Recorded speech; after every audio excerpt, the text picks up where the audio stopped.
Iran ಸರ್ವೋಚ್ಚ ನಾಯಕ Khamenei ಅಂತ್ಯಕ್ರಿಯೆಗೆ ಸಿದ್ಧತೆಗಳಾಗಿದೆ. ಇವತ್ತು ರಾತ್ರಿಯಿಂದ ಖಮೇನಿ ಅಂತ್ಯಕ್ರಿಯೆ ಪ್ರಕ್ರಿಯೆ ಆರಂಭ ಆಗತ್ತೆ ಅನ್ನೋದ್ರ ಬಗ್ಗೆ ಮಾಹಿತಿ. ಇರಾನ್ನ ಪವಿತ್ರ ಸ್ಥಳ ಮಶಾದ್ನಲ್ಲಿ ಈ ಒಂದು ಖಮೇನಿ ಅಂತ್ಯಕ್ರಿಯೆಯನ್ನ ನೆರವೇರಿಸುವುದಕ್ಕೆ ಸಿದ್ಧತೆಯನ್ನ ಮಾಡಿಕೊಳ್ಳಲಾಗಿದೆ.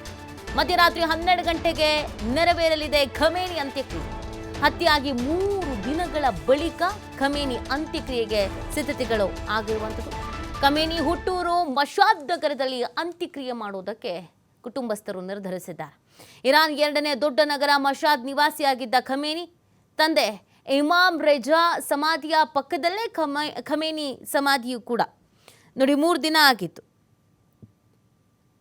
ಈ 3 ದಿನದ ನಂತರ ಇದೀಗ ಅಂತ್ಯಕ್ರಿಯೆಗೆ ಸಿದ್ಧತೆಯನ್ನು ಮಾಡಿಕೊಂಡಿರುವಂಥದ್ದು. ಹುಟ್ಟೂರಿನಲ್ಲೇ ಅಂತ್ಯಕ್ರಿಯೆ ಮಾಡಬೇಕು ಅನ್ನುವಂಥದ್ದು ನಿರ್ಧಾರವನ್ನು ಕೈಗೊಳ್ಳಲಾಗಿದೆ. 12 ಗಂಟೆಗೆ ಇವತ್ತು ಮಧ್ಯರಾತ್ರಿ 12 ಗಂಟೆಗೆ ನೆರವೇರಲಿದೆ ಖಮೇನಿ ಅಂತ್ಯಕ್ರಿಯೆ ಅನ್ನೋದ್ರ ಬಗ್ಗೆ ಮಾಹಿತಿ ಇದೆ.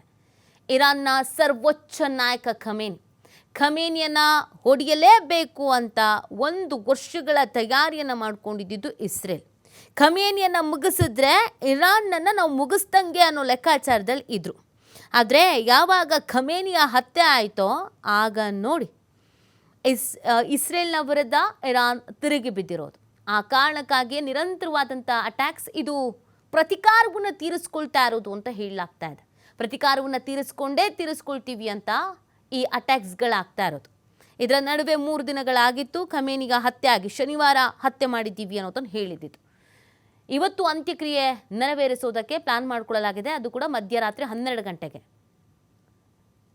ಖಮೇನಿಯ ಹುಟ್ಟೂರು, ಅಲ್ಲಿಗೆ ಈ ಒಂದು ಅಂತ್ಯಕ್ರಿಯೆಯನ್ನು ನೆರವೇರಿಸಬೇಕು ಅಂತ ಪ್ಲಾನ್ ಮಾಡಿಕೊಳ್ಳಲಾಗಿದೆ.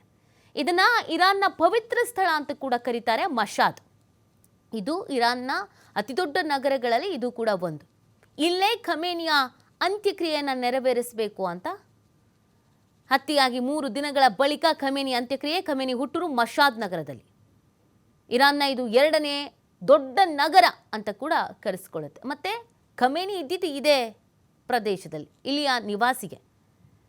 ಇದೀಗ ಖಮೇನಿ ತಂದೆ ಇಮಾಮ್ ರೆಜಾ ಸಮಾಧಿ ಪಕ್ಕದಲ್ಲೇ ಖಮೇನಿ ಸಮಾಧಿ ಕೂಡ ಮಾಡೋದಕ್ಕೆ ನಿರ್ಧರಿಸಲಾಗಿದೆ. ಖಮೇನಿಯನ್ನು ಕಳ್ಕೊಂಡಿದ್ದಕ್ಕೆ ಅವರ ಅನುಯಾಯಿಗಳು ಕಣ್ಣೀರು ಹಾಕ್ತಾ ಇದ್ದಾರೆ.